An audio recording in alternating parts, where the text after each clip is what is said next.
எவர் ஒருவர் இயற்கையையும் அதை சார்ந்து வாழும் உயிரினங்களின் உணர்வுகளை புரிந்து கொள்கிறாரோ அவரே கடவுளுக்கு சமமாக கருதப்படுவார். அவ்வாறானவர்தான் கால்நடை மருத்துவரான யானை டாக்டர் என்ற பட்டப்பெயர் கொண்ட வி. கிருஷ்ணமூர்த்தி என்கிற டாக்டர் கே என்று வெளிநாட்டவர்களால் சுருக்கமாக அழைக்கப்படுபவர். சென்னை மாகாணத்தில் 1929 பிறந்த இவர் மின்னணு பொறியியல் படிப்பதற்காக ஆர்வம் கொண்டிருந்தாலும் காலத்தின் கட்டாயத்தால் சென்னை கால்நடை மருத்துவக் கல்லூரியில் கால்நடை மருத்துவராக பட்டம் பெற்று தேறியிருக்கிறார். விருப்பப்பட்ட படிப்பு படிக்க முடியவில்லை என்றாலும் வாய்த்த கால்நடை மருத்துவர் பணியை முழு மனதுடன் செவ்வனே செய்த காரணத்தினால் வனத்தில் வாழும் விலங்குகளுக்கு சிறந்த பாதுகாவலனாக இருந்ததோடு மட்டுமில்லாமல் இந்திய வனத்துறை சட்டத்தில் பல்வேறு மாற்றங்கள் ஏற்பட காரணமாய் இருந்துள்ளார். அவசியம் அறிந்து கொள்ள வேண்டிய ஆளுமைகளுள் இவரும் ஒருவர். அவரது சாதனைகள் பின்வருமாறு: வனப்பகுதியில் இறந்த யானைகளின் உடலை பிணக்கூராய்வு செய்ய வேண்டும் என்று முதலாக அறிவித்ததோடு மட்டுமில்லாமல் எதன் காரணமாக யானை இறந்தது என்பதை கண்டறிந்து வனத்துறையினருக்கும் அரசு அதிகாரிகளுக்கும் அறிக்கையாக சமர்ப்பித்துள்ளார். தனது பணிக்காலத்தில் குறைந்தபட்சம் 350 முதல் 400 யானைகளை வெற்றிகரமாக பிணக்கூராய்வு செய்து யானைகளின் இறப்பின் காரணத்தை அறிய பெரிதும் உதவியுள்ளார்.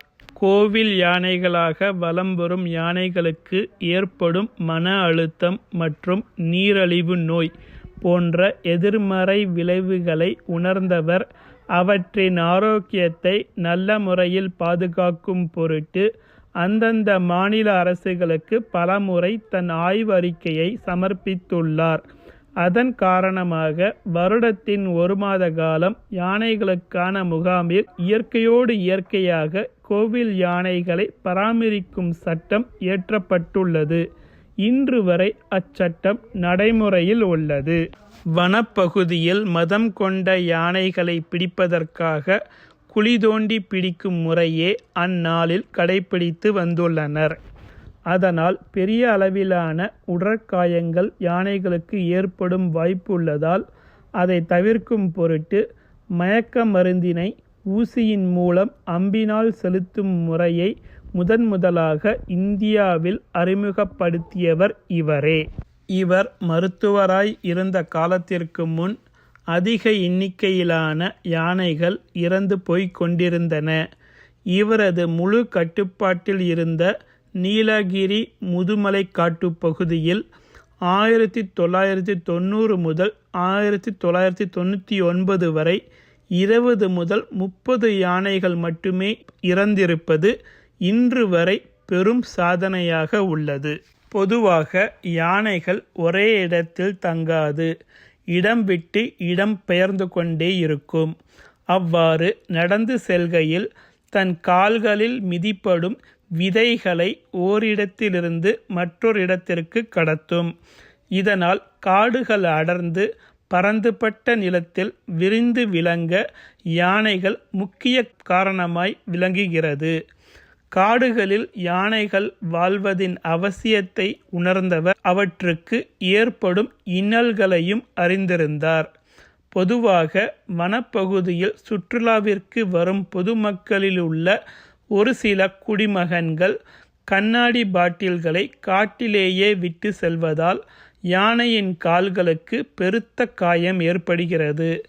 அதனால் யானையின் உயிருக்கே ஆபத்து ஏற்படுவதை அறிந்து பலமுறை கண்ணாடி ஏறிய யானையின் கால்களுக்கு மருத்துவம் செய்துள்ளார்.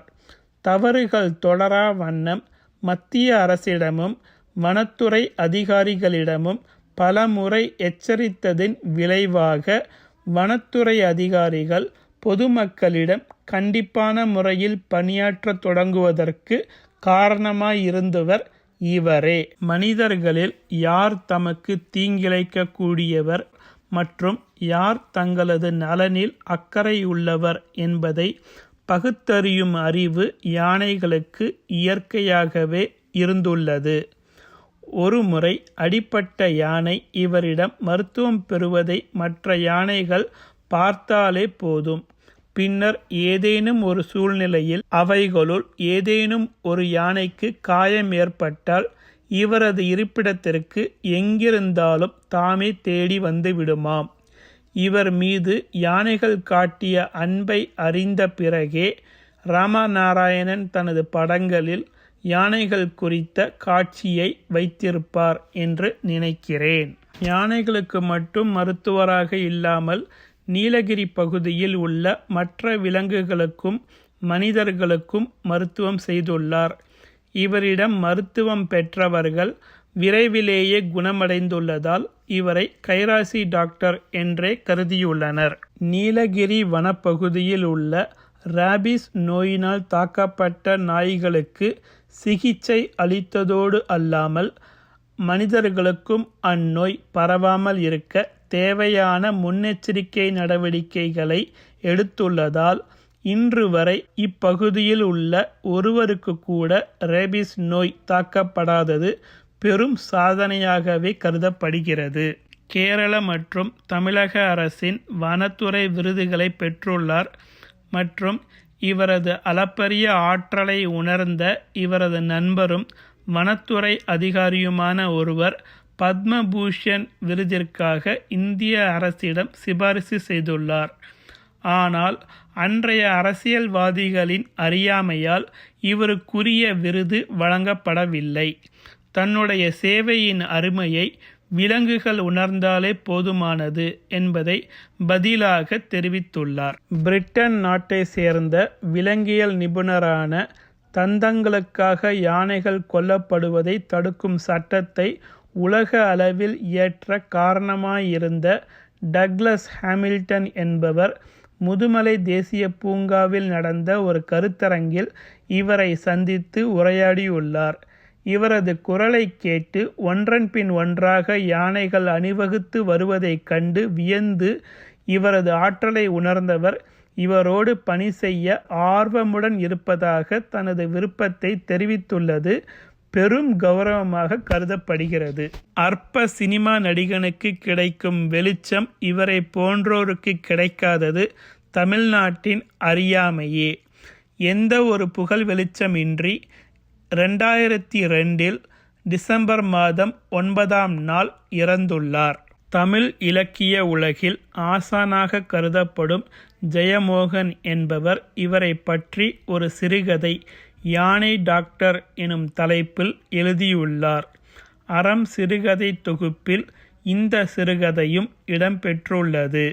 அவசியம் படிக்க வேண்டிய சிறுகதை. நன்றி, வணக்கம்.